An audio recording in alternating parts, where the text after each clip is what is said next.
Hello there. This is Creative Cat Productions, and as you can see, I'm eating a cheesy beef bowl. In Japan, this is known as chigyodon, which translates roughly to incel loser for some reason. No, seriously, it's like this weird meme over there. They associate men who order cheesy beef bowls with loser status, guys that can't hold a job or who are repulsive to women. So I think it's like the Japanese equivalent of a grown man ordering mac and cheese at a restaurant for himself. Do you know who doesn't eat this chigyodon? Toshihiro Nagoshi. This guy gets all the ladies, at least the ones you pay for. But to be fair, SEGA-Sammy's probably picking up the tab here, because until recently, Toshihiro Nagoshi was Sega's last remaining heavyweight game developer. This guy is big. I mean, not literally. He looks like he weighs 120 pounds, but when it comes to games, this guy's bigger than the Akebono. So what's the deal with Toshihiro Nagoshi? The star game designer and producer has been with Sega for over 30 years, and then suddenly, in his late 50s, he decides to quit right before retirement age and start his own development studio called, appropriately enough, Nagoshi Studio. Clever name, dude. Toshihiro Nagoshi was born in 1965,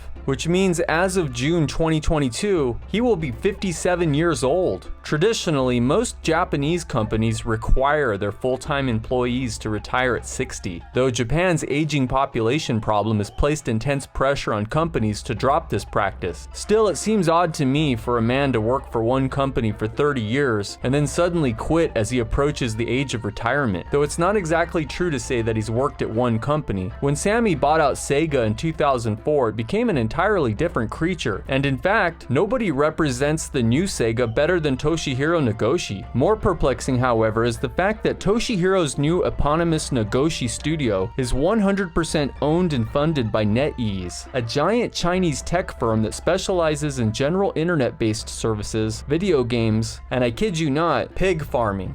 That's not a joke.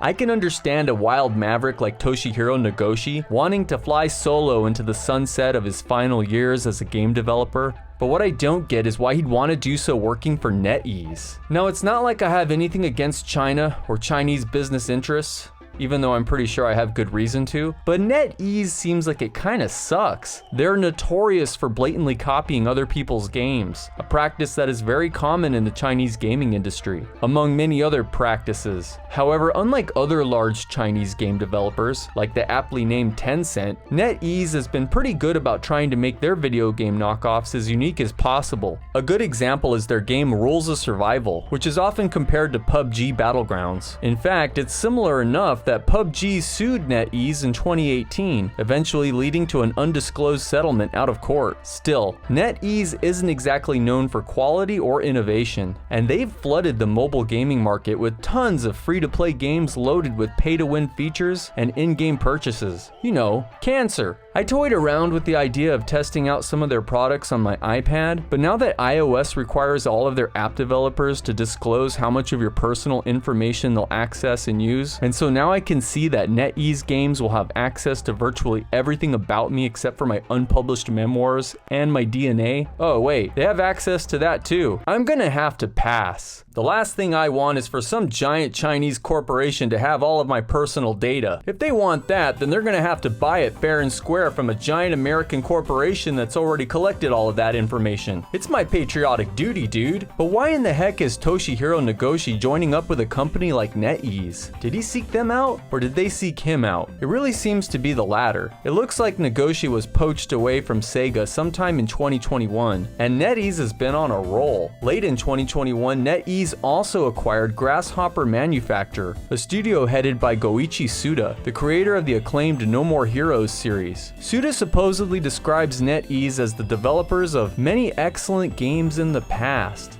Thus, while I can't confirm this, to me it appears like all of Japan's best 50-something game developers are being forcefully stolen and brainwashed by a spooky Chinese megacorporation that also, I remind you, raises pigs. Does this scenario remind anyone else of Spirited Away?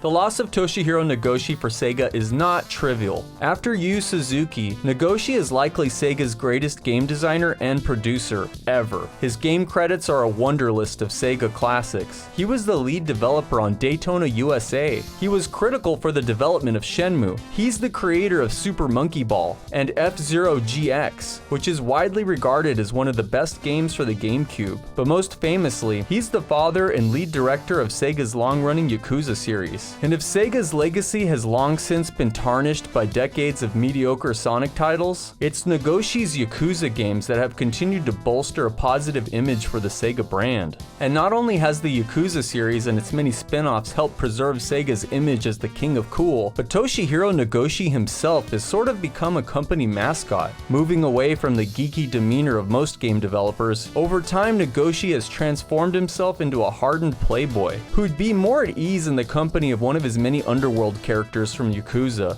Indeed, this has led many to wonder out loud if Nagoshi is secretly a member of the Japanese organized crime world himself. The talented designer is originally from Shimonoseki, a small city in southern Japan with a history of noteworthy Yakuza activity. In the year 2000, Yakuza from Shimonoseki attempted to murder the Japanese Prime Minister, Shinzo Abe, by firebombing his house. It's also interesting to note that the head of SEGA-Sammy Holdings, the primary owner of the Sega brand since 2004, a man named Hajime Satomi, was also targeted for death by the Yakuza in 2017, when a hitman unsuccessfully tried to shoot Satomi at his home. Indeed, people have been speculating on the internet for years, without much proof, that Hajime Satomi himself might actually be a Yakuza crime boss. This fits well with SEGA-Sammy's massive presence in both the pachinko and the casino industries, two arenas that are historically closely tied to Japan's organized criminal underworld. All I'm saying is, if the shoe fits, could the Yakuza series itself be a kind of self-aggrandizing vanity project intended to romanticize and morally exonerate the Japanese mafia, the way the popular Godfather series helped enhance the violent image of the Italian mafia in the United States? Maybe. Maybe not. It's an interesting thought, and it kind of explains Toshihiro Nagoshi's eccentric behavior and image. It might also explain why Nagoshi is so vehemently protective of the benevolent image of Yakuza's main protagonist, Kazuma Kiryu.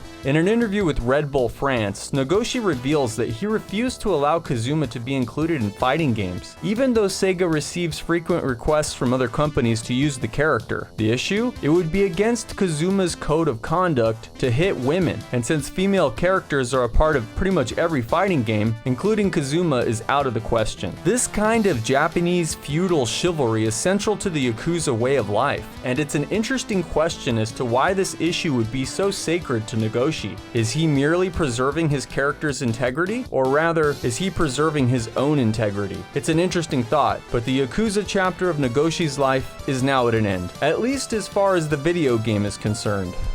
Sega says it's going to continue the Yakuza franchise without Nagoshi, but for better or worse, the series will never be the same without him. And honestly, neither will Sega. The dude was simply too important to their success. So what do you all think of Nagoshi's departure?